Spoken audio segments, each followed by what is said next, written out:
Good morning, everyone. Welcome back. In today's class, we will be going to start with new chapter, nutrition in animals. But before we start, I want to tell you about greenhouses.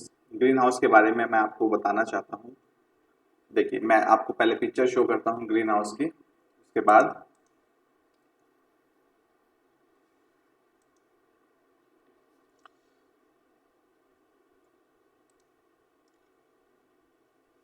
आप उसको एक बार अच्छे से समझ लेना. देखिए, screen share.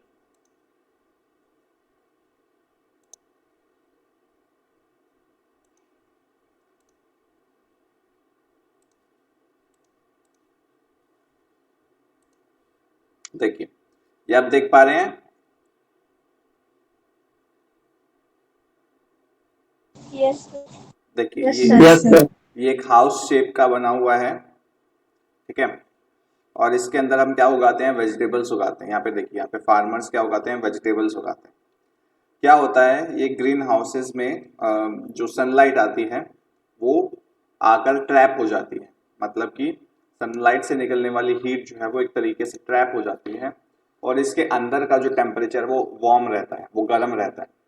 तो ये ग्रीन हाउसेस उस जगह पे बहुत ज़्यादा काम आते हैं जहाँ पे सर्दियाँ बहुत पड़ती हैं. देखिए, मान लेते हैं कि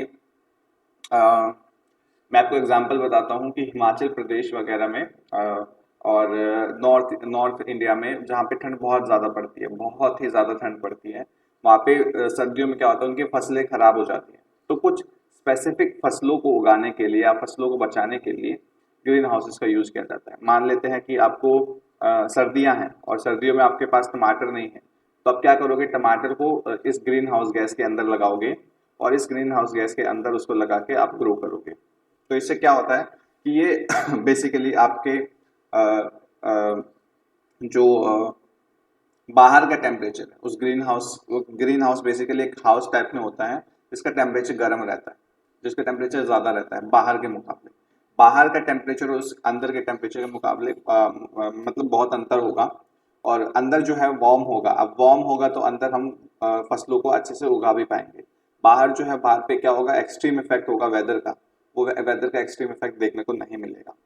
इससे रिलेटेड मैं आपको एक एक दो वीडियो शेयर कर दूंगा. आप इसको और देखेंगे तो आपको और अच्छे से अंडरस्टैंडिंग होगी इसकी. चलिए, अब हम क्या करते हैं, हम जो है अपना नेक्स्ट चैप्टर है उसको स्टार्ट करते हैं, जो कि है हमारा nutrition in animals. Nutrition in animal start करने से पहले प्रीवियस चैप्टर में हमने पढ़ा था कि जो प्लांट्स है वो अपना खाना बनाते हैं. तो कौन सा प्रोसेस है जो जिसके जरिए प्लांट्स अपना खाना बनाते हैं?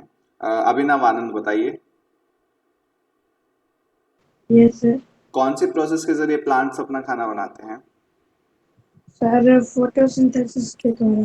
फोटोसिंथेसिस के द्वारा. थोड़ा सा एक्सप्लेन करेंगे फोटोसिंथेसिस को, क्या क्या चीजें चाहिए होती है इसमें? फोटोसिंथेसिस में उसमें वाटर सनलाइट हम्म. को ये सब दिया जाता है और उसके वजह से प्लांट्स अपना खाना बनाते हैं. कहाँ बनाते हैं, कौन सी जगह पे बनाते हैं? लीव्स में. वेरी गुड, लीव्स में. और जिन जिन प्लांट्स के पास लीव्स नहीं होती वो कहाँ बनाते हैं? नहीं जैसे पता. कैक्टस कहाँ बनाता है? कैक्टस भी तो प्लांट है ना एक. सर कैक्टस वहाँ बनाते होंगे क्या कांटा होता हो. अच्छा, नहीं. कोई बताएगा कैक्टस कहाँ अपना खाना बनाता है? सर जिसका ग्रीन स्टीम और पार्ट रहता है वहां पर. देखिए, वेरी गुड, वेरी गुड उत्तम राज. देखिए, जरूरी नहीं है कि हर प्लांट की लीव्स हो. तो हर प्लांट क्या करता है, लीव्स जनरली आपका खाना बनाती हैं, लेकिन हर प्लांट क्या करता है, प्लांट जो है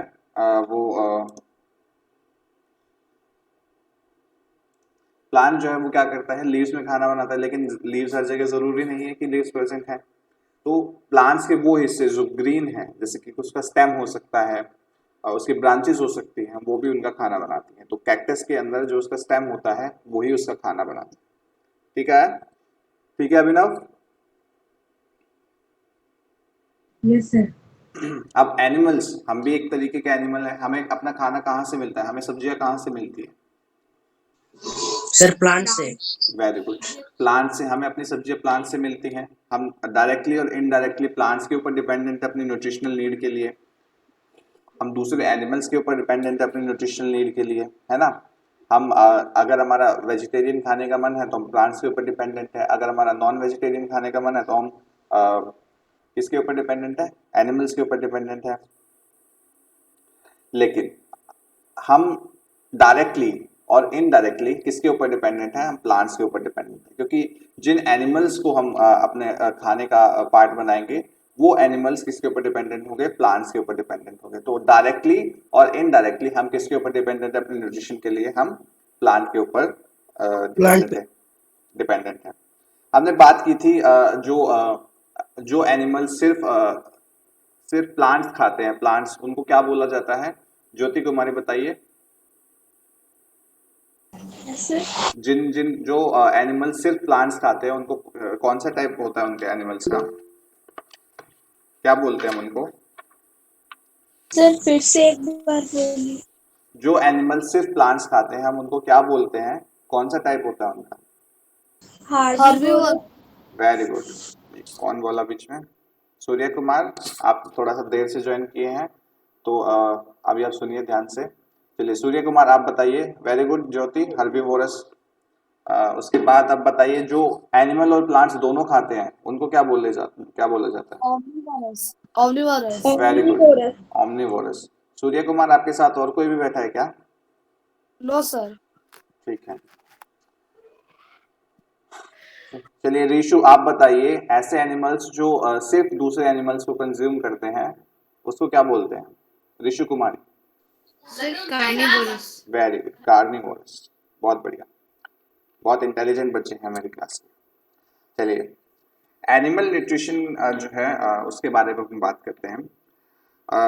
ऑर्गेनिजम्स, सभी ऑर्गेनिजम्स को अपनी बॉडी को काम कराने के लिए फूड चाहिए होता है, क्योंकि फूड से हमें मिलती है एनर्जी, और एनर्जी वो क्या काम करती है, वो हमें वो एनर्जी क्या करती है, वो हमें काम करने में हेल्प करती है। उसके अलावा भी फूड की रिक्वायरमेंट होती है, हमें किस किस चीज़ के लिए होती है, कौन बताएगा? हम फूड क्यों खाते हैं?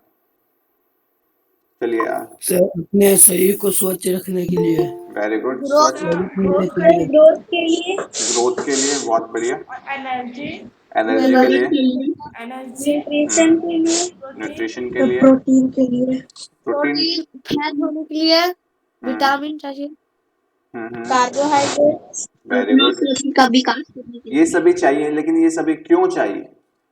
मेरा क्वेश्चन है, हमें क्यों जरूरत पड़ती है इन सब की? सर एनर्जी के लिए और बॉडी का उससे एनर्जी मिलता है और ग्रोथ अच्छी तरीके से। Very good, very good. अगर आपकी बॉडी को अगर आपकी बॉडी में कोई किसी जगह पे, मतलब मान लेते हैं किसी को फ्रैक्चर हो गया, मान लेते हैं किसी का आर्म जो है वो फ्रैक्चर हो गया, वो बड़ा खेलता है, किसी एक्सीडेंट के बाद क्या हो गया, उनका आर्म फ्रैक्चर हो गया, तो कौन सा फूड आइटम खाने से उनकी जो बॉडी है, मतलब जो उनका जो बोन है वो अच्छे से ग्रो करने लगे, मतलब अच्छे से ठीक होने लगेगा? जिसमें कार्बोहाइड्रेट पाया जाए नो, या calcium. No, calcium, very good, calcium जिसमें प्रेजेंट हो, वेरी गुड, मिल्क, मिल्क के अंदर क्या होगा, मिल्क को पीने से उनकी बॉडी जो है वो अच्छे से रिपेयर होगी। तो मेरा पर्पस ये था, ये इंट्रोड्यूस करने का, ये चीज़ बताने का कि फूड की रिक्वायरमेंट हमें अपनी बॉडी की रिपेयर करने के लिए भी होती है। अगर हमें कोई चोट लग जाए तो हमारी बॉडी को रिपेयर करने में फूड बहुत इंपॉर्टेंट रोल प्ले करता है, ठीक है? यहाँ तक क्लियर है सभी को? Yes sir.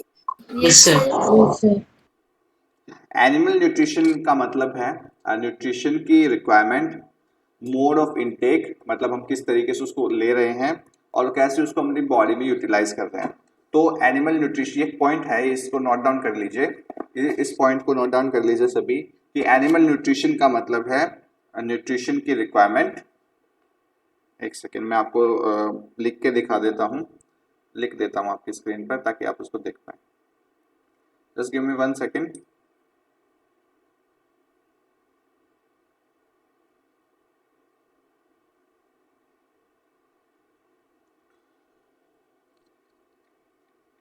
तब तक मैं बोल रहा हूं, आप इसको लिख लीजिए।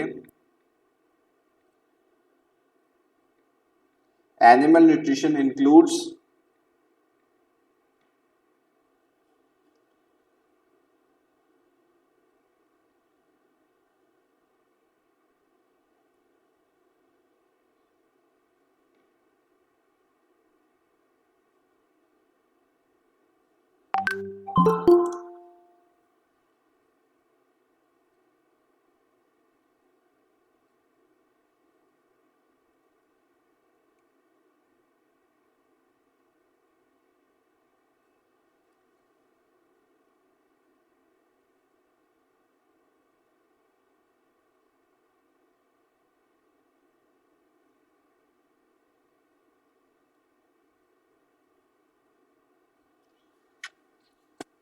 ये स्क्रीन दिख रही है सभी को?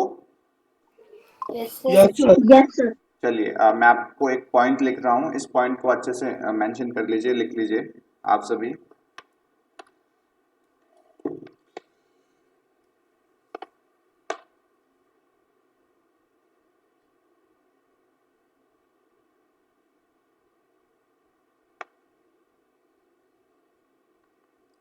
Animal nutrition includes, animal nutrition में क्या क्या होता है? इंक्लूड्स, पहला पॉइंट है आपका न्यूट्रिशन की रिक्वायरमेंट, न्यूट्रिशन रिक्वायरमेंट कि हमारी बॉडी को कौन सी न्यूट्रिशन की ज़रूरत है। दूसरा आपका है mode of intake of food, mode of intake of food कि हम फूड को किस तरीके से ले रहे हैं अपनी बॉडी की। इनटेक का मतलब है लेना। और थर्ड है, नहीं दिख रहा सर। नहीं दिख रहा? नो सर, जो लिखे हैं वो नहीं दिख रहा। नो सर, नहीं दिख रहा है। चलिए मैं इसको बड़ा लिख देता हूँ। पहला है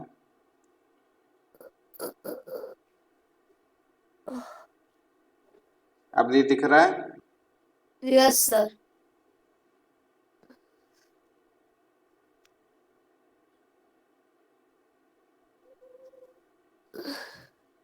अपना माइक म्यूट कर लीजिए सूर्य कुमार।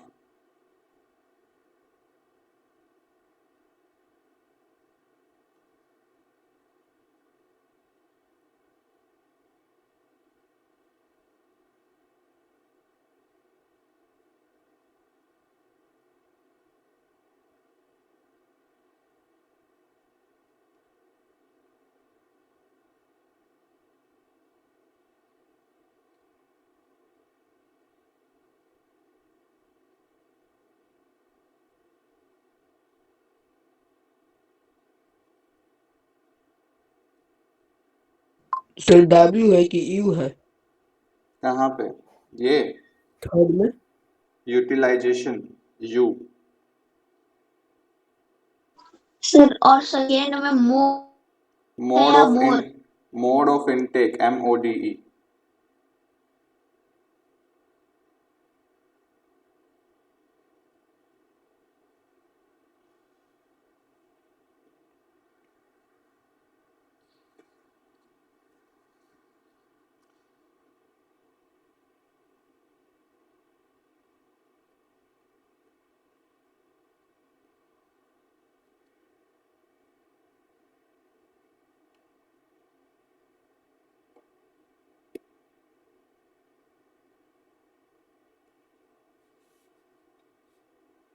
लिख लिया सभी ने? Yes sir. Yes sir. Okay, yes sir. Very good, very good, बहुत अच्छा। चलिए अब हम बात करते हैं। चलिए अब आप मुझे एक बताइए कि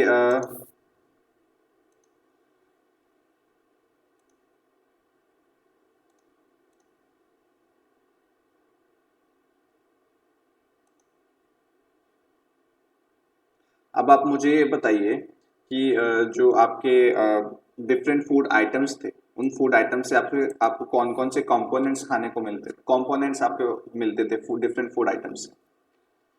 मैं आपको हिंट दे रहा हूँ, जैसे कि protein.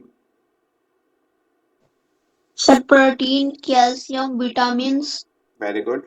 Iodine etcetera. Fat, carbohydrate, carbohydrates, minerals, minerals, protein, fats. Protein, fat. Yes, देखिए लिस्ट बनाते हैं 4-5 चीज़ों की। सबसे पहले तो हमें मिलते हैं प्रोटीन खाने से। ये सभी आपके फूड के कंपोनेंट्स हैं। हाँ बिल्कुल, न्यूट्रिएंट्स हैं, डिफरेंट टाइप के न्यूट्रिएंट्स। सबसे पहले आपको मिलता है, मिलता है, क्या मिलता है? Protein, protein, vitamin, fats, starch या कार्बोहाइड्रेट, ठीक है, और मिनरल्स। ये 5 चीजें हैं जो आपको मिनिमम मिलती है किसी भी फूड से। अब अब हम बात करते हैं कि डिफरेंट डिफरेंट जो ये फूड आइटम है ये हमारी बॉडी में किस तरीके से हेल्प करते हैं, उस सभी की हम बात करते हैं। और चलिए अब हम बात करते हैं कार्बोहाइड्रेट की। देखिए कार्बोहाइड्रेट जो है वो हमें कहाँ से मिलता है? हमें व्हीट से मिलता है, हमें राइस से मिलता है। और ये कार्बोहाइड्रेट क्या करता है? ये हमें एनर्जी प्रोवाइड करता है। इट हेल्प्स अस, ये इट प्रोवाइड्स अस एनर्जी। तो कार्बोहाइड्रेट जो है वो एक कॉम्प्लेक्स सब्सटेंस है, वो बहुत ही कॉम्प्लेक्स सब्सटेंस है। उसको यूटिलाइज, हमारी बॉडी को यूटिलाइज करने के लिए उसको बहुत सारे एफर्ट्स करने पड़ते हैं। सबसे पहला जो एफर्ट है वो क्या करेगी? सबसे पहले उसको जो है कॉम्प्लेक्स जो सब्सटेंस उसको तोड़ देगी, उसको तोड़ देगी सिंपलर सब्सटेंसेस में। और सिंपलर सब्सटेंसेस में क्या है? सिंपलर सब्सटेंसेस में तोड़ने के बाद उसको फिर यूटिलाइज करेगी। तो जो प्रोसेस है, the process of complex components, the process of break down of complex components into simpler substances is called digestion. तो यही हमारा क्या है? डाइजेशन। इसको नोट डाउन कर लो कि what is digestion? Digestion is the breakdown of complex components of food into simpler substances is ये आपकी बुक में भी दिया हुआ है पेज नंबर 11 पे कि जो कॉम्प्लेक्स हमारे फूड आइटम, जो कॉम्प्लेक्स हमारा कंपोनेंट्स है फूड के, उसको जब हम ब्रेक डाउन करते हैं सिंपलर सब्सटेंसेस में, हम इस पूरी प्रोसेस को बोलते हैं, we call this the entire process digestion. हम इस पूरी प्रोसेस को बोलते हैं कि ये हमारा क्या हो रहा है? हमारा फूड का डाइजेशन हो रहा है। ठीक है, देखिए यस सर। हम सिंपली सुबह हम जो है खाना खाते हैं। खाना खाने के बाद वो खाना हमारे स्टमक के अंदर जाता है। स्टमक के अंदर जाने के बाद वो हम उसको उसका डाइजेशन जो है हमारे माउथ से स्टार्ट हो जाता है। माउथ से स्टार्ट होने के बाद स्टमक में जाता है। ये सारी डिटेल्स जो है हम पूरी इस चैप्टर के अंदर पढ़ने वाले हैं। हम जो है बात करेंगे कि हम किस तरीके से हमारा जो पूरा प्रोसेस है, जब खाने से लेके जब हम मॉर्निंग में जब टॉयलेट जाते हैं वहां तक का पूरा प्रोसेस जो है, हम इस पूरी प्रोसेस को समझेंगे इस चैप्टर के अंदर। हम ये भी समझेंगे कि हमारी बॉडी कितनी कॉम्प्लेक्स मशीन है, कितना अच्छे से वो काम करती है और अच्छे से काम करके जो हम फूड इनटेक करते हैं उसको डाइजेस्ट करती है, फिर हमें एनर्जी जो है उसको प्रोवाइड करती है। हम बात करेंगे कि जो हमारे टीथ है, हमारे टीथ जो हमारी बक्कल कैविटी बोलते हैं उसको, जब हमारे टीथ जो है वो लोकेटेड हैं, हम उन सभी के बारे में डिटेल में बात करेंगे। हम बात करेंगे कि हमारे, देखिए आपकी क्या बचपन से जो टीथ थे क्या अभी भी वही हैं या वो टूट गए थे? सर टूट गए थे। सर वो टूट गए थे। देखिए हमारे टीथ जो है वो दो टाइप के होते हैं, एक मिल्क टीथ होते हैं, एक परमानेंट टीथ होते हैं। मिल्क टीथ जो होते हैं वो टूट जाते हैं, उसके बाद जो हमारे टीथ आते हैं वो होते हैं हमारे परमानेंट टीथ। और परमानेंट टीथ हमारे, इनका नाम ही देखिए परमानेंट है, तो लाइफ लॉन्ग हमारा साथ निभाते हैं। जो हमारे डिफरेंट टाइप, हमारे डाइजेस्टिव सिस्टम में जितने भी पार्ट्स हैं, हम हर एक पार्ट का जो है अच्छे से समझेंगे कि हर एक पार्ट किस तरीके से काम करता है। तो चलिए सबसे पहले आप मुझे ये बताइए कि डाइजेशन क्या होता है। मैंने अभी थोड़ी देर पहले आपको बताया है डाइजेशन के बारे में, तो आप मुझे बताइए डाइजेशन क्या होता है। जी अंजलि बताइए। The breakdown of complex components of food into simpler substances is called digestion. Very good. The breakdown of complex components of food into simpler substances is called digestion. हम क्या करते हैं, हमारा जो फूड आइटम है उसको क्या करते हैं? ब्रेक डाउन कर देते हैं सिंपलर सब्सटेंसेस में। हमारी बॉडी जो है कॉम्प्लेक्स सब्सटेंसेस को यूटिलाइज नहीं कर पाती, वो सिंपलर सब्सटेंसेस को जो है वो यूटिलाइज कर पाती है। इसलिए हमारा जो फूड है उसको हम क्या करते हैं? सिंपलर सब्सटेंसेस में ब्रेक डाउन कर लेते हैं और उस पूरे प्रोसेस को हम बोलते हैं डाइजेशन ऑफ फूड। अब देखते हैं कि डिफरेंट तरीके क्या क्या हैं फूड को टेक करने के। What are the different ways of taking food. देखिए हर एक ऑर्गेनिज्म जो है वो डिफरेंट तरीके से अपना फूड इनटेक करता है। अब और बीज जो होती है, मधुमक्खी क्या करती है? मधुमक्खी प्लांट से और फ्लावर से क्या करती है? नेक्टर्स को सक करती है। नेक्टर्स को सक करती है, फिर इसको अपनी प्रोसेस करती है और हनी बनाती है। इन्फेंट जो होते हैं, जो छोटे बच्चे होते हैं, जो नवजात शिशु होते हैं, जो मतलब बहुत छोटे बच्चे होते हैं, हार्डली मतलब जिनकी एज बहुत कम होती है, 0 मंथ से लेके 1 मंथ से लेके जो 2 इयर्स तक के अप्रॉक्स बच्चे जो होते हैं, उनको हम बोलते हैं इन्फेंट। ये इन्फेंट जो है, इन्फेंट ह्यूमन बींग्स के इन्फेंट और जो एनिमल्स के जो इन्फेंट है वो डिपेंडेंट होते हैं अपनी मदर के ऊपर, अपनी मदर के ऊपर डिपेंडेंट होते हैं फूड के लिए। They drink their mother's milk. Snake जो होते हैं, स्नेक, पाइथन, पाइथन पता है क्या होता है? अजगर का नाम सुना है किसी ने? यस यस सर, पाइथन मतलब अजगर होता है। अजगर देखा है किसी ने? Yes sir. देखने पर असली में नहीं। No sir. नहीं देखा? कि आप लोगों में से कितने लोग डिस्कवरी चैनल या नेशनल ज्योग्राफिक चैनल देखते हो? सर मैं वेरी गुड अभिनव। उसके अलावा कोई नहीं? चलिए कोई बात नहीं। एनाकोंडा किसी ने देखा है? No sir. एनाकोंडा जो होते हैं, it is a type of Python. Movie वाला नहीं बात कर रहा हूँ मैं, नेशनल ज्योग्राफिक वगैरह चैनल देखा करो, ये डिस्कवरी चैनल देखा करो, इनसे आपको बहुत कुछ सीखने को मिलेगा। अब ये क्या होता है कि ये जो पाइथन है ये होता है अजगर सांप होता है। ये क्या करता है, मान लेते हैं कि ये आपका जो एनिमल है और यहाँ पे पाइथन है। ये पाइथन क्या करता है, अपने बॉडी को उसके पूरे आसपास लपेट लेता है, और जैसे जैसे पाइथन जैसे जैसे जो एनिमल है वो ब्रीथ आउट करता है, तो ये जो पाइथन है अपनी बॉडी को और उसके ऊपर कसने लग जाता है। और जैसे जैसे वो कसता है तो उसके बाद क्या होता है, एक स्टेज ऐसी आ जाती है 10 मिनट 15 मिनट के बाद कि जो एनिमल है वो दम घुटने से अपना मर जाता है।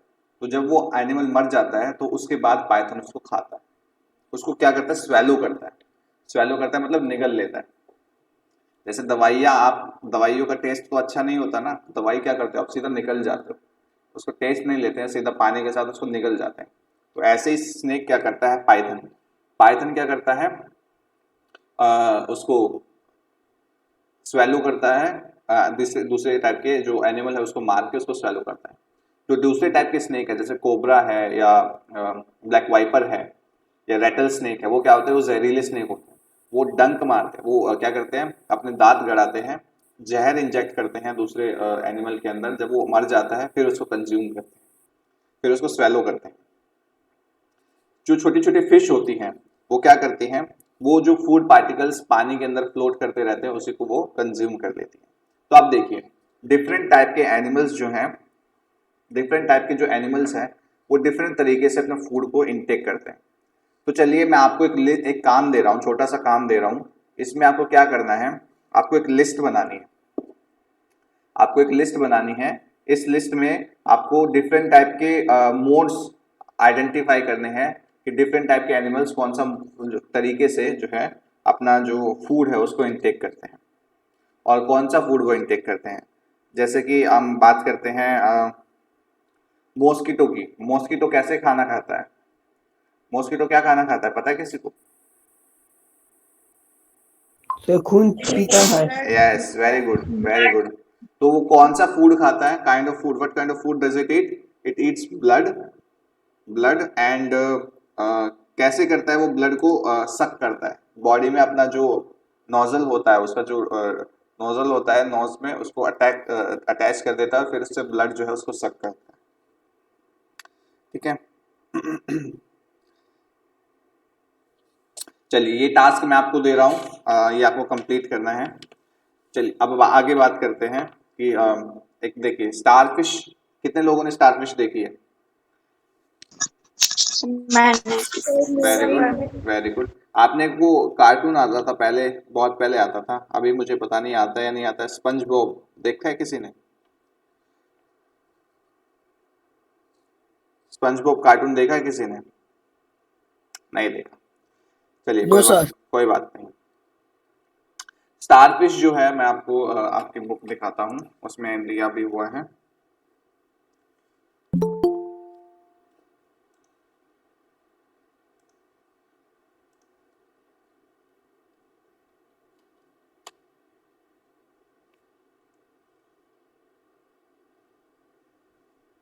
एक बात बताइए, जो ये अभी जिन्होंने क्लास में एंट्री की है, ये मिस्टर विकास कुमार के नाम से, क्लास कितने बजे स्टार्ट होती है?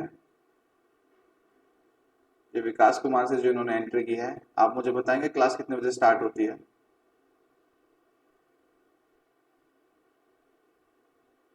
बताइए।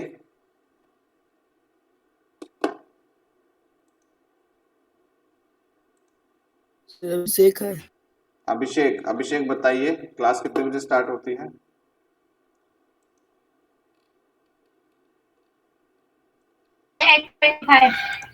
8:25। और आप कितने बजे आ रहे हो?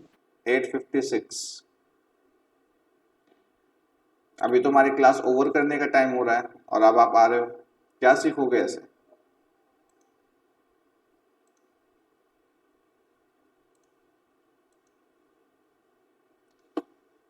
देखिए, ये आप देख पा रहे हैं screen? Yes sir. Yes sir. देखिए, ये है स्टारफिश जो स्टार शेप में होती है, ठीक है। स्टारफिश क्या करती है? स्टारफिश जो है कैल्शियम कार्बोनेट वाले जो ऐसे एनिमल्स को खाती है जिनका हार्ड शेल होता है, मतलब जिनका जो आउटर बॉडी है वो हार्ड होती है, जैसे जो कैल्शियम कार्बोनेट से बनी होती है।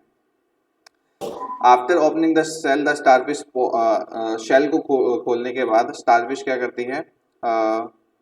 अपना जो स्टमक है उसको अपने माउथ से पॉप आउट करती है और उसके शेल के अंदर का जो सॉफ्ट एनिमल है उसको खाती है। और स्टमक क्या करता है? तो बॉडी में वापस से चला जाता है और उसके बाद जब बॉडी के अंदर वो फूड चला गया फिर उसको स्लोली स्लोली वो क्या करता है? डाइजेस्ट करना शुरू कर देता है। आज की क्लास में हमने डाइजेशन का इंट्रोडक्शन किया है। अभिषेक ध्यान से सुनो, आज की क्लास में हमने डाइजेशन का इंट्रोडक्शन किया है। नेक्स्ट क्लास में जो हमारी नेक्स्ट क्लास होगी उसमें हम क्या करेंगे? ह्यूमन बींग्स के अंदर डाइजेशन कैसे होता है, हमारे अंदर जो है फूड का डाइजेशन वो कैसे होता है उसके बारे में हम डिटेल में बात करेंगे। हम बात करेंगे कि हम जब फूड खाते हैं उस प्रोसेस को क्या बोला जाता है, जब फूड जो अनडाइजेस्टेड फूड है जब वो बाहर निकलता है उस प्रोसेस को क्या बोला जाता है। तो मैं आपको बता देता हूँ, इंजेशन जब हम फूड को इनटेक करते हैं उसको बोलते हैं हम इंजेशन। और जब फूड को जब हम बाहर निकालते हैं सुबह, मतलब सुबह क्या कह रहा हूँ, वॉशरूम में जाके टॉयलेट में जाके जो अनडाइजेस्टेड फूड है उसको जब बाहर निकाला जाता है उसको बोला जाता है इजेशन। तो इंजेशन से इजेशन के बीच का जो पूरा प्रोसेस है, इस पूरे प्रोसेस के हम इस चैप्टर के अंदर समझेंगे। हम समझेंगे कि हमारी जो जीभ है उसको डिफरेंट टेस्ट क्यों आते हैं और डिफरेंट टेस्ट कहाँ पे, हमारी जो टेस्ट बर्ड्स है हमारी जीभ में कहाँ पे लोकेटेड है जिससे हमें डिफरेंट टाइप के टेस्ट आते हैं। हम बात करेंगे कि जो हमारा स्टमक है वो किस तरीके से काम करता है, हमारा जो स्मॉल इंटेस्टाइन है वो किस तरीके से काम करती है, लार्ज इंटेस्टाइन हमारे किस तरीके से काम करती है। हम ये भी बात करेंगे कि जो कैटल होती हैं, जो गाय होती हैं, जो भैंस होती है, उसके अंदर वो जब आपने देखा है गाय या भैंस अपना मुंह चलाती रहती है कभी कभी ऐसे ऐसे करती है, यस सर। वो क्यों करती यस है? सर। वो क्यों करती है? हम वो सारी चीजें के बारे में समझेंगे। सर उसको तकलीफ देते जी हैं। बताइए अंजलि, बताइए। सर को जो डाइजेशन सिस्टम होता है वो ज़्यादा क्या कहते हैं, वे जल्दी किसी चीज को नहीं ले पाता, इसलिए वे मुंह नहीं रख के मुंह चलाते रहती है। आपका आंसर आधा ठीक है, आपका आंसर आधा ठीक है। हम इसके बारे में पूरी डिटेल में जब बात करेंगे तब आपको जो आपका आंसर पूरा ठीक हो जाएगा। जी ज्योति बताइए। सर जब वो खाना निगलती है वो अपने फूड को बाहर लाकर निगलती है फिर से। सर जैसे वेरी गुड वेरी गुड, बहुत अच्छे बताया आपने। अब इसके बारे में जब हम पढ़ेंगे, आप इस क्वेश्चन को अपने दिमाग में रखिएगा और जब हम पढ़ेंगे तो ये सारे आपके डाउट जो है वो मैं एक एक करके क्लियर कर दूंगा, ठीक है। आज की क्लास में हम इतना ही रखते हैं और आज की क्लास से रिलेटेड